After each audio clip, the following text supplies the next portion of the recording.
Bueno, pues vamos a avanzar. En este caso, ahora en esta parte del día, ya en la tarde, nos encauzamos en la cuarta mesa redonda. Esta cuarta mesa redonda la componen dos ponentes.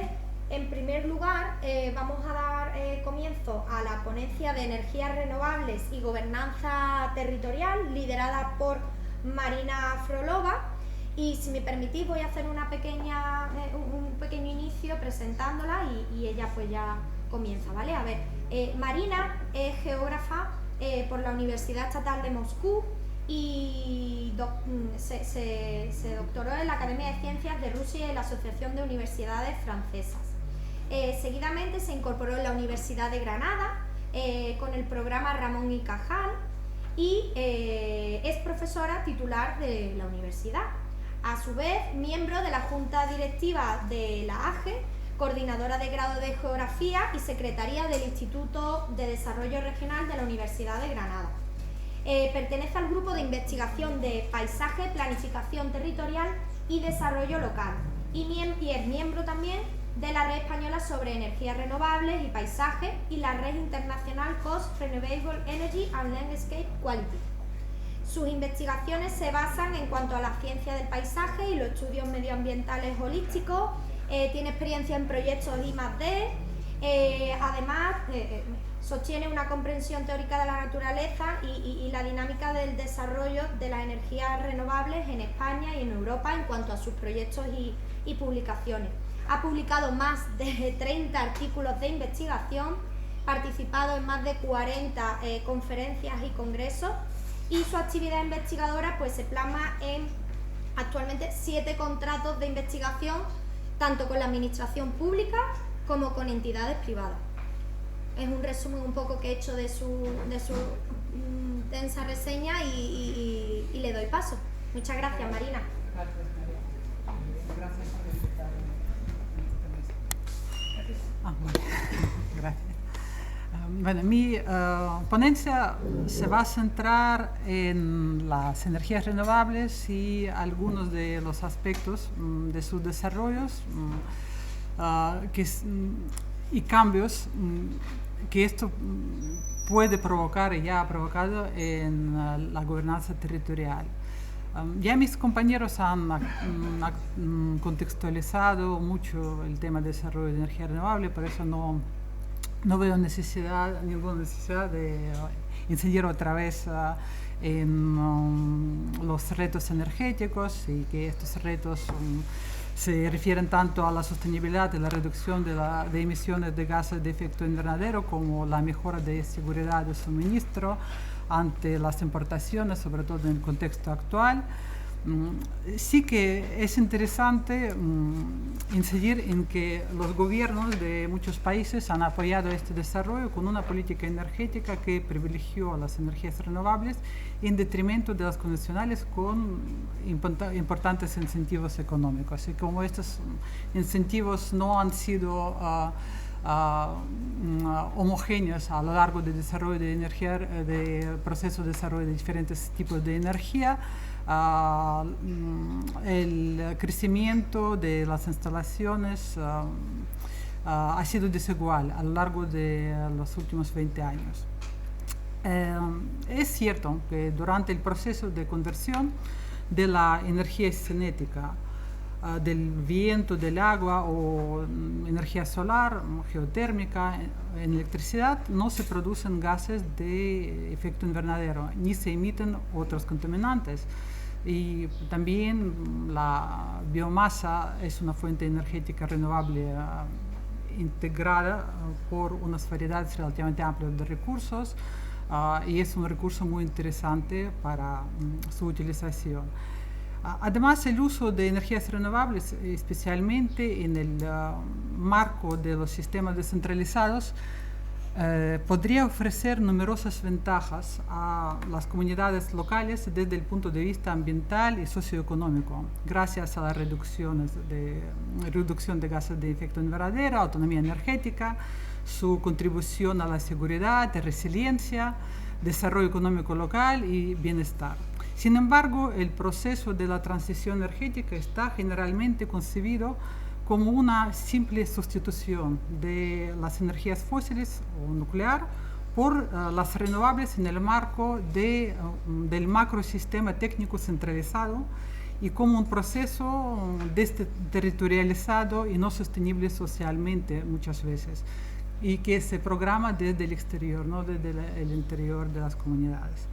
Las acciones contra el cambio climático en las democracias occidentales se enfrentan a múltiples desafíos en este momento, tales como la toma de decisiones cortoplacistas sesgada, la priorización de intereses específicos sobre el interés público y la debilidad de los mecanismos de rendición de cuentas de los gobiernos a los ciudadanos.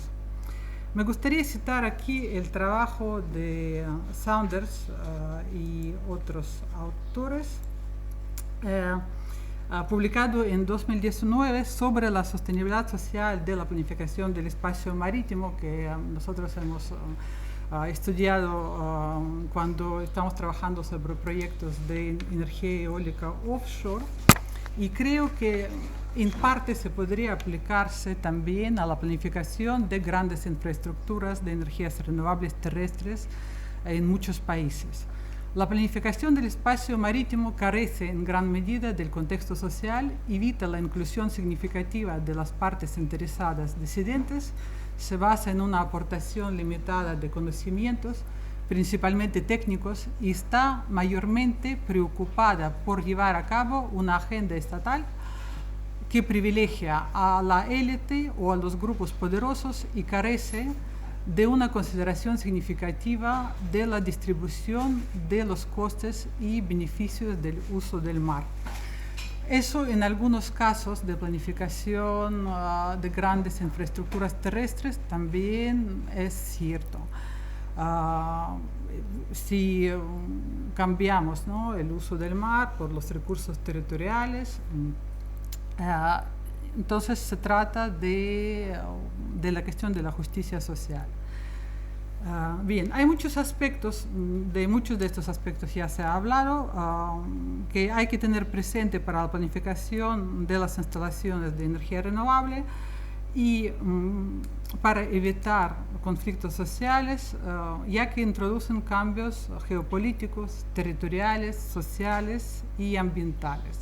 Aquí, para nombrar algunos de estos aspectos, la reestructuración necesaria de infraestructuras energéticas, nuevas relaciones internacionales con los países que producen esta energía, los nuevos usos del suelo, especialmente del forestal y agrícola, y de las zonas marítimas, que a su vez induce unos nuevos aspectos en las políticas de ordenación del territorio, del paisaje, de la planificación marítima, de la gobernanza del territorio, al tiempo que se aumenta la probabilidad de tensiones sobre los usos del suelo y otros recursos territoriales, también su alto impacto visual, del que supongo que ya se ha hablado, porque este impacto tiende a ser más alto que el de otros sistemas de energías convencionales por su necesidad de espacio, en el caso de la energía solar y la eólica, y su verticalidad en el caso de la eólica.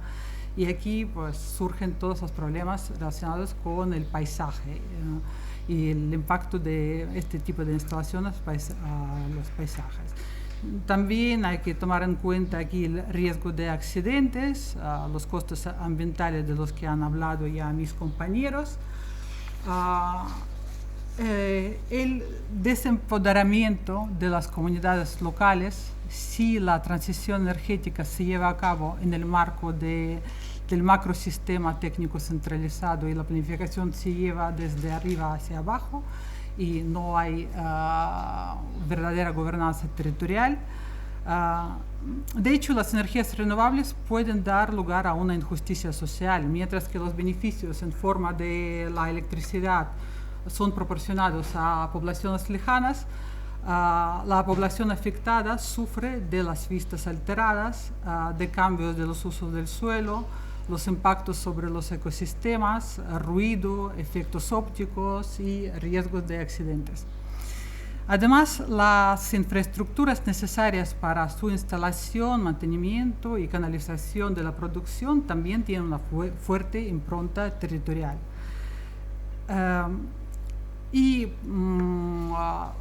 Encima, el continuo crecimiento que nos escapa es una visión más holística de estas instalaciones. Son realmente reversibles los parques eólicos y solares. ¿Cómo afectan las energías renovables a los territorios y comunidades de los lugares donde se extraen los minerales para producir los componentes de estas instalaciones? ¿O cómo van a afectar a los territorios y comunidades locales donde se reciclarán o enterrarán estos componentes? En primer lugar, voy a hablar de la dimensión temporal y la llamada reversibilidad de los parques, de las áreas ocupadas por los de los paisajes, de las áreas ocupadas por las energías renovables. Esta reversibilidad está vinculada a la capacidad de los sistemas, de estos sistemas, de ser fácilmente eliminados y volver el área a su paisaje inicial. Y este aspecto se ha dado a menudo por sentado, pero la complejidad de los posibles problemas derivados de su potencial temporalidad y los problemas que rodean a las cuestiones de fin de vida de estas instalaciones fue ya esbozada en algunas investigaciones recientes. Bueno, para ponernos en un contexto, solo en Europa hoy en día hay en torno a 34.000 turbinas que tienen 15 años o más, lo que representa 36 gigavatios de capacidad eólica terrestre. De estos 36 gigavatios, unos 9 tienen entre 20 y 24 años y en torno a 1 gigavatio tienen 25 años o más. Si nos centramos en España, contamos con un total de 21.419 aerogeneradores instalados en 1.265 parques eólicos. Bueno, esos son datos de 2022. Eso supone que hay montadas 64.000 palas. El 7 u 8% de estos aerogeneradores está al final de su vida útil. En la próxima década hay muchos de ellos que van a perder eficiencia, según algunas fuentes de Endesa. Y es interesante lo que dice el director general de la Asociación Empresarial Eólica, Juan Virgilio, que en su entrevista publicada hace algún tiempo en ABC. No hay capacidad industrial para reciclar el número de palas que se van a poner encima de la mesa cuando se repotencian los aerogeneradores más antiguos. Eso no quiere decir que no se reciclen, pero vamos a tener toneladas de palas en 2025 que se necesitarán a reciclar y necesitaremos capacidad industrial para eso. Eso es solamente un aspecto, ¿no? Bien. Y si nos centramos ya en el territorio, a medida que el sector de las energías renovables en muchos países comienza a entrar en una era en la que las autorizaciones de planificación inicial y los equipos van expirando, las instalaciones tienen tres opciones de fin de vida útil. En primer lugar, poner fin a la explotación de la infraestructura de energía renovable, que implica su retirada mediante el desmantelamiento o en algunos casos el simple abandono, y hay casos, bastantes casos así, en España y en Europa, lo que requiere una logística para proceder al desmantelamiento, la recogida, el transporte, el tratamiento de la gestión de residuos y finalmente la restauración del emplazamiento de forma sostenible. La segunda opción es aumentar la vida útil del activo existente mediante la ampliación de la autorización de planificación sin realizar cambios materiales en la infraestructura, posiblemente con una sustitución de unas piezas similares. Y la última opción es repotenciar la infraestructura en el caso de la eólica con turbinas más nuevas con mayor potencia, lo que supone un cambio material en el emplazamiento y suele implicar la sustitución de las turbinas existentes por otras de mayor potencia y mayor tamaño y mayor impacto paisajístico también. En el caso de la energía solar, la reputación es más, bueno, no se puede realizar aumentando potencia instalada por ser este parámetro empleado por la administración como característico de cada instalación y, bueno, y las autorizaciones son muy complejas.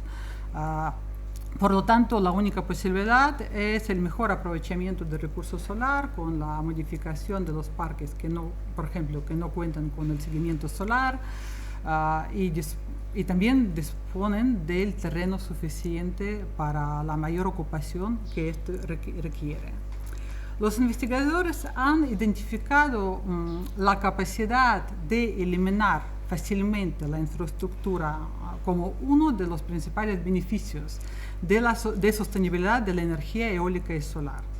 Se argumenta que esta impermanencia de la infraestructura permite que los emplazamientos de generación de energía vuelvan fácilmente a su estado anterior tras el desmantelamiento, y es articulada por los promotores para promover la energía eólica y solar como beneficiosa.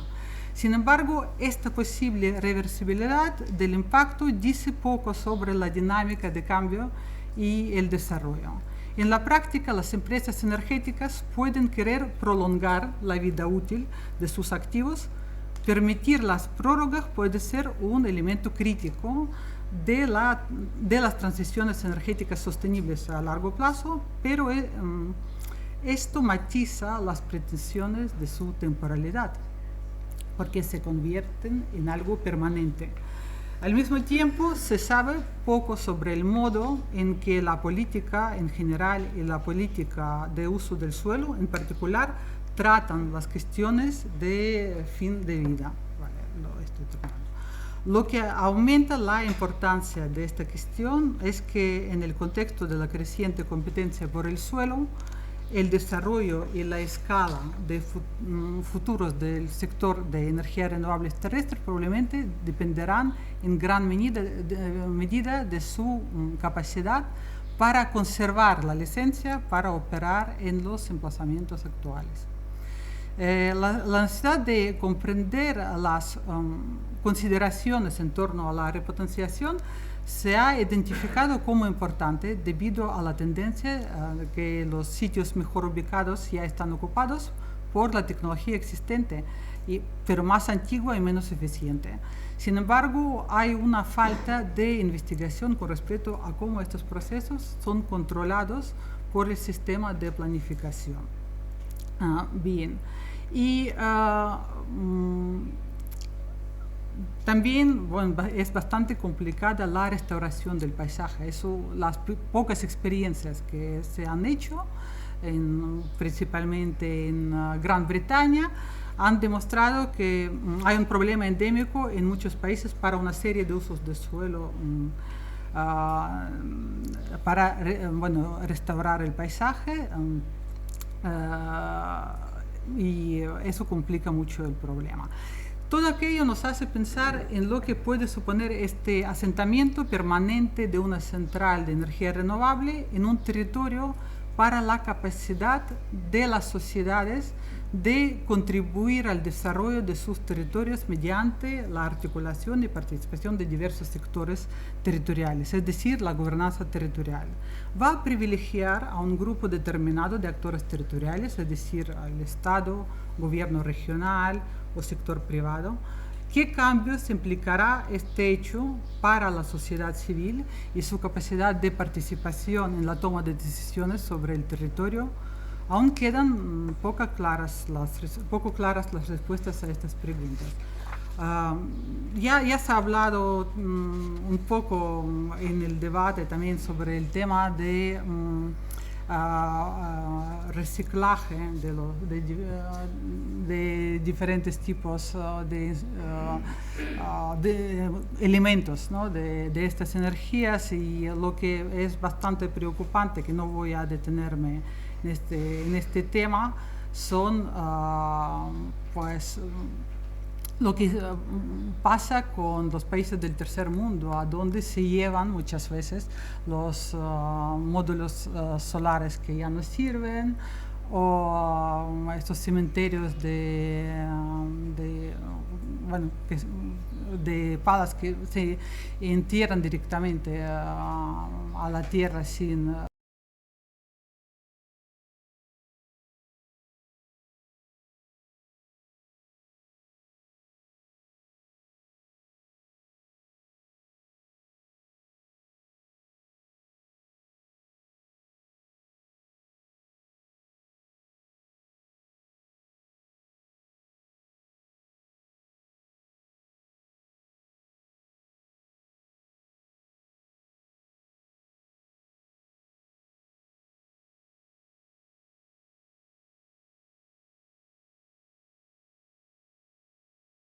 Ya el hombre quería relajarse, pero no lo dejo, ¿no?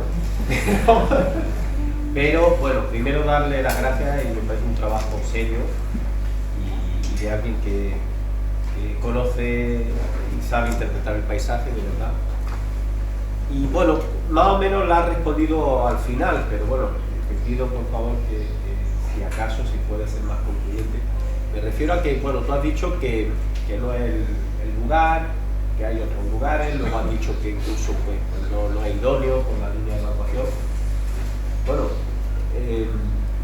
yo no sé, yo pensaba que quizás la justificación, pues desde un punto de vista utilitarista, aunque fuera maximalista, aunque fuera inmoral, pero bueno, oye, a lo mejor es el sitio que va a generar más energía y otros no, pero dices que no.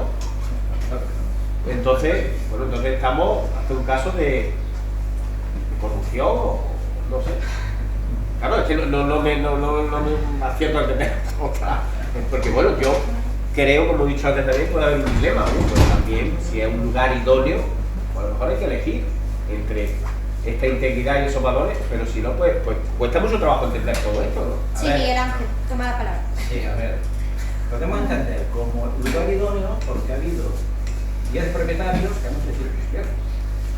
Terrenos, ya se pone. 10 propietarios ofrecen sus terrenos para que estas empresas monten allí. Ya lo damos por idóneo. Intereses privados frente a intereses públicos. O sociales, o generales. ¿No? Primera consideración, la ordenación del territorio está claro que tienen cabida también las opciones privadas.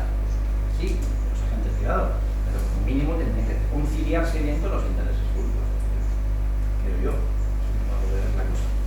En consecuencia, si el argumento fundamental, casi único, es que hay unos terrenos que unos señores han puesto a disposición a cambio de dinero, claro que no lo hacen a cambio de nada, que no es altruismo, vamos, es que me pagáis por poner mis tierras, para que tengáis placas, y en contra de la mayoría de la población de ese municipio, que no las quiere, primero porque no ve ese beneficio directo, obviamente, segundo porque incluso ofreciéndoles la luz gratis, no sé cuántos años, no sé cuánto, renuncian a eso porque prefieren mantener su paisaje, su historia. Ese paisaje es su historia suya y de sus ancestros. El paisaje se nos entiende desde un punto de vista sensitivo y sensual, no es paisaje. El paisaje no es una cosa objetiva. El paisaje tiene un fundamento fenomenológico. Nos sentimos por parte del paisaje. Y si mi paisaje me lo están jodiendo, adiós. Y este es el planteamiento y el planteamiento que tienen allí esta gente, la mayoría. Sí, tenemos ahí Una persona de una 78 años. Manuel, perdona, Manuel. Es que otra vez te he saltado, te toca, discúlpame. A mí, perdona, es que también me ha generado un poco de duda lo que planteabas, ¿no? Porque, bueno, quiero decir, suena a como que propietarios, gente que tiene tierra y que tú has manifestado que además ni siquiera están en el territorio porque viven fuera, se ponen en contacto con grandes empresas para ofrecer sus tierras, ¿no? Y entonces estos mecanismos, pero esos mecanismos que yo no los había visto hasta ahora, no sé cómo esa comunicación funciona, porque en el sector en el que yo he estado sí he visto pues gente que se dedica que hacer screening ambiental de zonas, de terreno, y una vez que llega al territorio investiga sobre propietario y demás, pero viceversa.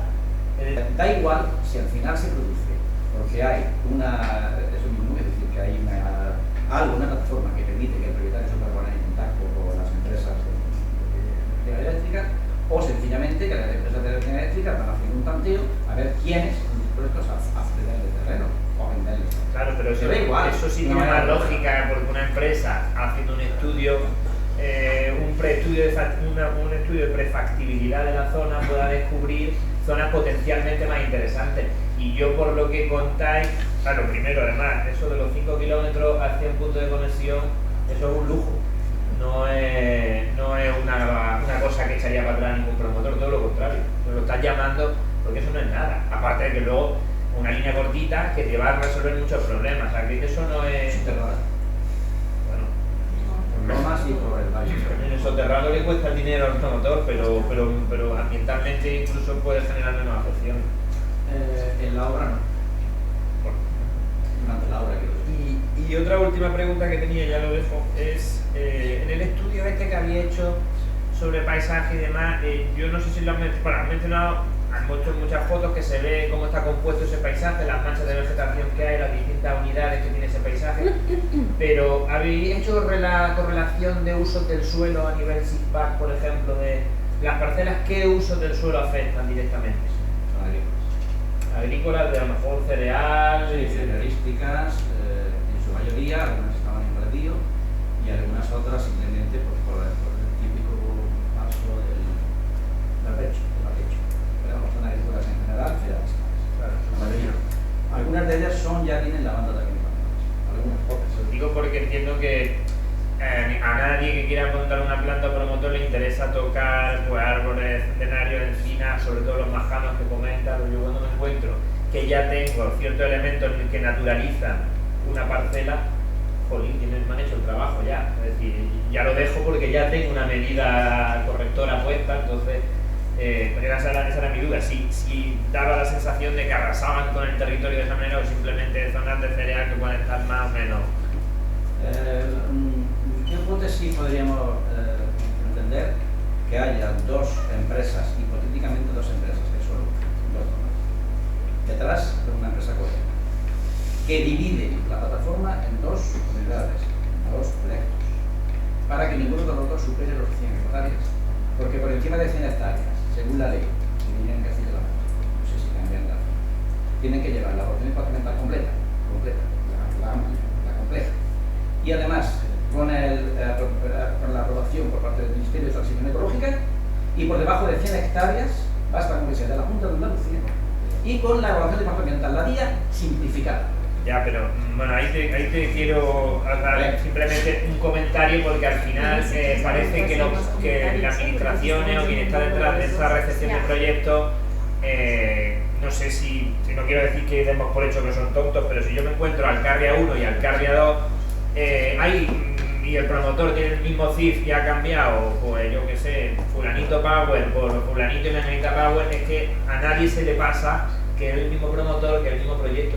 O sea, muchas veces esta división se hace porque a lo mejor un proyecto grande no sale, decides poner los huevos en distintas cestas, y luego muchas veces damos por hecho que ir a nivel estatal es una complicación para un promotor, cuando hay muchos sistemas de procedimientos de prevención ambiental en las comunidades autónomas que son más, a veces, que están más encima, por eso mismo, porque tienen comunidades locales, etcétera, que están presionando. O sea, que yo eso de que ir por la parte estatal es mejor que ir por autonómico, ya te digo yo que mi experiencia no es algo mejor. Manuel, si me permitís, vamos a adelantar algo que quiera añadir él y ya un poco vamos concretando. Nos viene en relación con lo que estáis comentando ahora, ¿no? Poner ejemplo de Corruptela, bueno, nosotros sabemos que es el gran negocio de los tiempos actuales. Ha habido proyectos en la zona de Cubilla, que a lo mejor conocéis algunos, que estaban financiados por cárteles mexicanos, que se le han echado para atrás y que han cambiado de nombre y de historia y vuelven a presentarlos con otros socios. No se conoce exactamente, o sí se conoce, mejor dicho, quiénes son los promotores de todos estos proyectos en los que ven posibilidades de negocio. Eso es lo que hay. A estas empresas le importa un carajo los ciudadanos y le importa un carajo el suministro. Lo único que les importa es que los mismos que antes eran los que usaban los combustibles fósiles para obtener negocio, para hacer negocio, y que nos han traído a esta situación de desastre ambiental que sufrimos, ahora ven la oportunidad de cambiarse de bando, hacer ese lavado verde y seguir haciendo negocio. Además, con un montón de dinero que viene de Europa, el cual no van a responder prácticamente en absoluto. Y ahí está la historia. Te pongo un ejemplo para que, si no tenés nada, lo conozcas. El delegado del gobierno en Andalucía, ¿cómo se llama? Era el alcalde de Madrid, ¿no? ¿De dónde va? Pues este señor mete un proyecto como Cooking, con el visto bueno de su corporación municipal, en Caniles, y resulta que de las 700 hectáreas, 400 y pico van a Caniles, porque se fueron tanto. Pero se enteran por publicación en boletines oficiales. En estos días que estamos ahora mismo, desde el día 15 aproximadamente al 25, están llegando ya, estamos en el proceso de alegaciones, de presentación de recursos a los propietarios de la provincia de Granada, de muchas zonas que se han negado a llegar a esas permutas, no por 2.000 euros la hectárea, sino por 1.200 e incluso menos euros al año. Y le están llegando las notificaciones de que van a ser expropiados. En esa ley que comentaban esta mañana, ley franquista, igual que la de Minas, que sigue siendo franquista, igual que la de sanción de los funcionarios públicos, que sigue siendo una ley franquista y fascista. Y se dejan todos los partidos democráticos que han gobernado este país, han guardado esas leyes en la Cámara para poder imponer su procedimiento. Pues este señor es ahora delegado del gobierno en Andalucía, porque sabe que no va a volver a salir más alcalde en su zona, pero ya tiene las espaldas cubiertas. Hace 25 años pedíamos, el grupo de ecologistas, el movimiento de ecologistas de Nación, y voy a desmentir a una persona que esta mañana dijo una cosa que era absolutamente falsa con respecto al tema de Minas. Se propuso que parte de esos paisajes, como se ha dado a los compañeros de la Alcaldía, pues se protegieran, se negaron en redondo. Hace ya casi 20 años que todos estos proyectos que se están presentando ahora estaban ya en el tintero de la empresa. Esto te lo digo porque yo hace más de 15 años presenté alegaciones a la línea 400 y se hizo con nocturnidad y alevosía, y desde entonces ya se están dando los pasos pertinentes para ir comprando todas estas voluntades.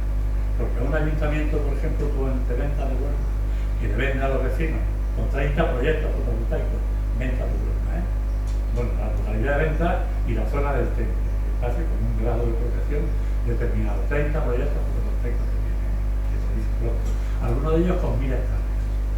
Esta gente, pues, se les compra directamente por todo el dinero, o el poco dinero, porque es poco en realidad, que tú vas a dar para toda una serie de supuestos servicios sociales. Cuando, por ejemplo, en Áquila no van a mantener ni el hogar del pensionista, a cambio de esas instalaciones fotovoltaicas. Yo, por aclarar un poco cómo están las cosas. Los ayuntamientos están informando. Los ayuntamientos, toda la zona del noreste, están permitiendo que particulares, necesito ser un poco largo, pongan cartelitos en los que se ofrecen con su número de teléfono, y os pasamos las fotos si lo queréis, para que los ojeadores, antiguos vendedores de electrodomésticos y otro tipo de cosas que ahora se dispersan por los bancos de todas las provincias que tienen cerca una línea de evacuación, vayan a intentar comprar esos terrenos o alquilar esos terrenos, incluso sin comprar los impuestos. Y ya hay casos en los cuales se están reuniendo esta gente que tiene fotovoltaica, que se han dado cuenta de que ya no le están pagando el dinero que estaban pagando antes, porque se habían conseguido. Esto es la evolución. Y lo de fragmentación de proyectos, por eso es, aquí en Granada, de casi 100 proyectos que ha comentado el compañero antes, esta mañana, pues hay unos 14 o 15 que están fragmentados. Y las fragmentaciones son de lo más burdo posible. Y la diferencia entre Madrid y Andalucía es que en Madrid esos proyectos están fraccionados, se los pueden tirar por alto si entran dentro de los requisitos de fraccionamiento que se están incumpliendo, y aquí en Andalucía, y ya voy a acabar, tenemos un gobierno incompetente en estas materias, uno de cuyas máximas de un señor de aquí de Granada, que tiene cargo importante de la Junta fue todo el tiempo que ha estado el estoy gobernando tenemos que recuperarlo ahora, hasta el resultado. Por lo cual ya veremos que empieza a aparecer dentro de poco. Se han referido esta mañana a algo que es falso. La guía esta famosa de incompatibilidades entre cepas esteparias y tal no ha sido evaluada por nadie. Se elabora o empieza a elaborarse en Málaga. Se presenta por técnicos medioambientales de Málaga y otras provincias. Lo asume como bueno la administración, pero se dan cuenta de que el tema es efectivamente, digamos, poco permisivo con algunas actividades de la fotovoltaica. Bien. Acabo ya. Para que entre hechos puedan seguir. Y entonces se presenta el día 2 de enero y el día 7 de enero está retirado. Simplemente porque lo único que lo gobiernan son ER y los empresarios andaluces, que encima, y os puedo pasar si queréis los pantallazos que os interesan, para que veáis los términos mafiosos absolutos que utilizan con respecto a la población, con respecto a amenazas, con respecto al presidente de la Junta de Andalucía, que es fusilán, y lo digo claramente y se me puede llamar fusilán en absoluto. Y son ellos los que deciden, y hasta la fecha no existe ningún tipo de documento en el cual tú puedas plantearte montar o no montar un proyecto fotovoltaico o eólico en algún sitio concreto. Y no lo van a facilitar hasta que se terminen de aprobar las concesiones a líneas que ya están dadas y hasta 42 proyectos ahora mismo, de menos de 50 megavatios, pero 60 y tantos que se presentarían, por ejemplo, en Granada, no hablo ya de Andalucía, hasta 100 proyectos. Y no se están delegando ningún lado. Bien. No, ¿Querías hablar? Sí, quería comentar algo si se puede. Sí, vamos siendo lo más breve posible porque si no nos vamos liando. Venga, vamos. Vamos, gracias. Venga. Bueno, era un poco al hilo de lo que estaba comentando aquí el caballero, respecto a que quizás estamos dejando en segundo plano algo que no solo pasa con la energía, sino que aquí hay fondos multinacionales por detrás, porque en el fondo la energía es una herramienta de poder y de control económico que viene desde hace muchísimo tiempo. ¿Sí? Han habido guerras antes, producto de posicionamiento de territorio para tener la potestad para obtener la energía. Aquí se está trasladando en una especie de control del siglo XXI junto con otras cosas que están alrededor, y en el fondo, ¿qué está ocurriendo? Que estamos viviendo más de lo mismo, solamente que como está más esparcido, nos toca más de cerca, ¿sí? Entonces, una cosa que hay que tener en cuenta es que va a ser, lamentablemente, va a ser muy complejo frenar todos los proyectos que tienen aberraciones en términos sociales, ambientales y del patrimonio cultural y paisajístico, ¿sí?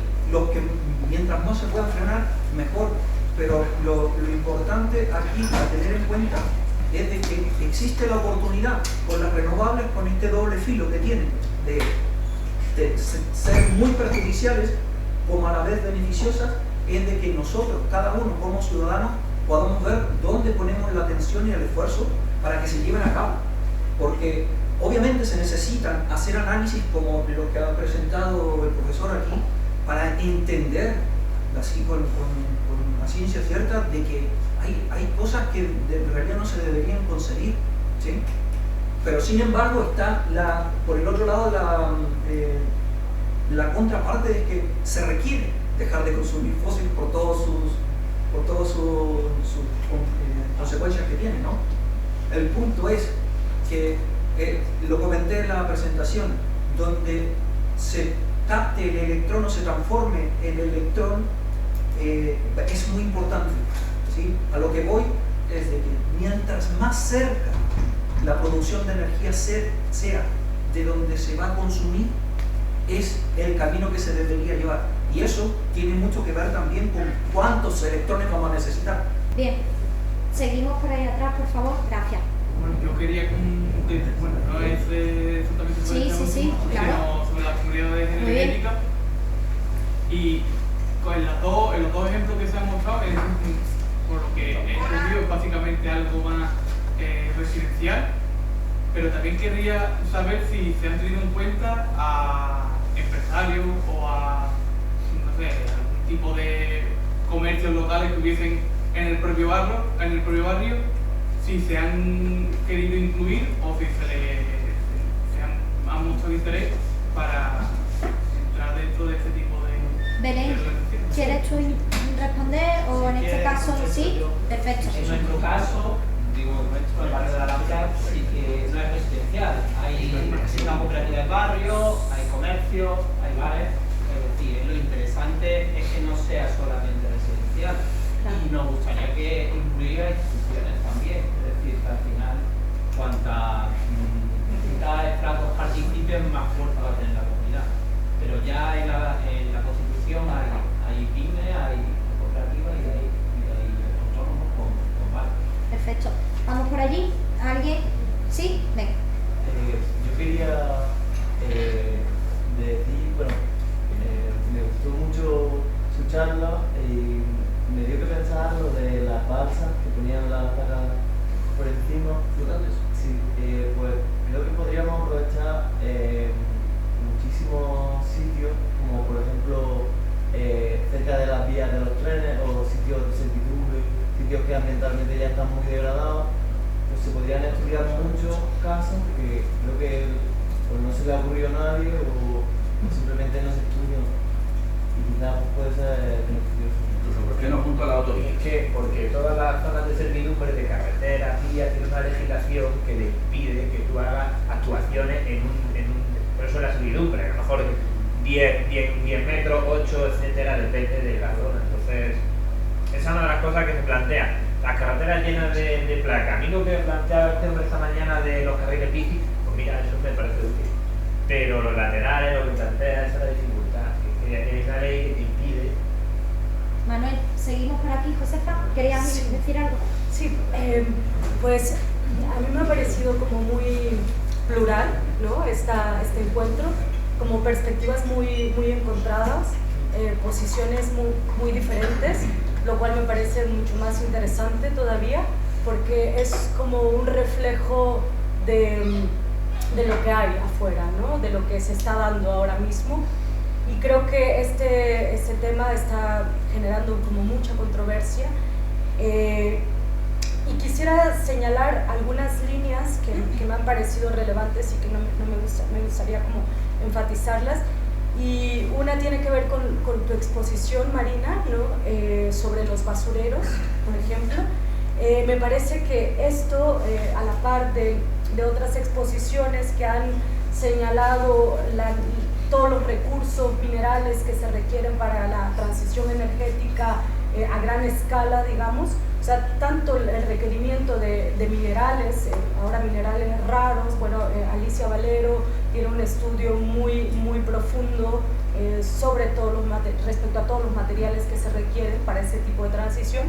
Esto, con lo que tú nos estás mostrando de cuál es la vida que tiene, ¿no? El plazo de utilidad y los basureros que esto genera, me da la sensación o me da la impresión de que muestra una de las paradojas en las que nos encontramos con ese tipo de transición energética, ¿no? Y esto me lleva a sugerir también que este tipo de transición energética centralizada, masiva, desordenada, que obedece a unos oligopolios únicamente, ¿no? Que lo detentan unas cuantas multinacionales, que atraviesa una burocracia, digamos, incapaz de agilizarla y que atraviesa toda una serie de corrupciones, ¿no?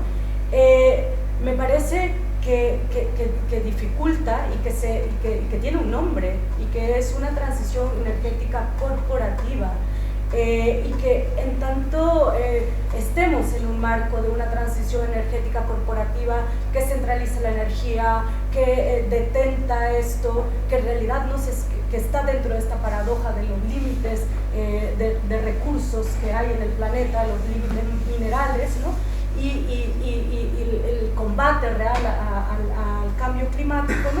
Mientras estemos en este marco, digamos, podemos resbalar en muchas de las discusiones que si renovable sí o no así. Creo que está claro que queremos renovable, que estamos en un consenso de que hay una emergencia, pero que no puede ser a toda costa, ¿no? Y que en ese sentido, ¿no? Aurea, cuando decías, bueno, todos estos protocolos para regresar, para el retorno al territorio, para regresar políticas sociales, etcétera, pues se vuelven difíciles, ¿no? Difíciles de implementar realmente cuando estás en un aparataje de este tipo, ¿no? Entonces, algo que pone en evidencia también el carácter corporativo y que no mitiga realmente, que puede generar más problemas, pues también las dificultades que tienen las cooperativas energéticas. Un poco se mostraba con la exposición de Belén y con la exposición de José Miguel, ¿no? De los tiempos. Hablamos de una urgencia, pero no se aceleran esos procesos, ¿no? Entonces, ¿qué es lo que se está acelerando con esto, ¿no? Entonces, a mí me gustaría mencionar esto un poco como para cruzar algunas líneas que se estuvieron hablando. Y yo sé que aquí no vamos a salir en un consenso y que bueno, vamos a seguir debatiendo, ¿no? Pero sí, para finalizar, me parece sumamente pues como esclarecedor lo que has dicho, porque es lo que hemos vivido en otros territorios de México, donde desde principios del 2000 empezaron a llegar muchos parques eólicos y no dimensionamos lo que eso significaba, porque era un combate a la emergencia climática, pero terminó siendo un desastre, ¿no? Entonces, eso, pues gracias a todas y sí, Josefa un poco ha hecho un barrido, el cual yo he comentado a mis compañeros, por ejemplo, de Compa, que no me atreví a hacer, porque al final resumir y poner la guindilla a la explicación de cada uno, pues no me parecía lícito, no me parecía correcto. Entonces yo me remito a agradecer a todos vuestra presencia, a indicaros que estas jornadas se han hecho con esfuerzo, con la fortuna de la presencia de todos los ponentes. Recordad que ha estado organizado por COAMBA, el Colegio de Ambientólogos, la Universidad de Granada y Humus. En este caso, indicaros que sepáis que se van a repetir futuras jornadas, porque se saca mucho jugo de ellas. Estamos muy contentos, que os esperamos y que os haya gustado y os hayáis sentido cómodos y siempre pues aprender, porque esto es un constante aprendimiento, nunca aprendizaje, nunca dejamos de aprender, de escuchar, y eso es lo importante. Así que nada, muchas gracias a todos.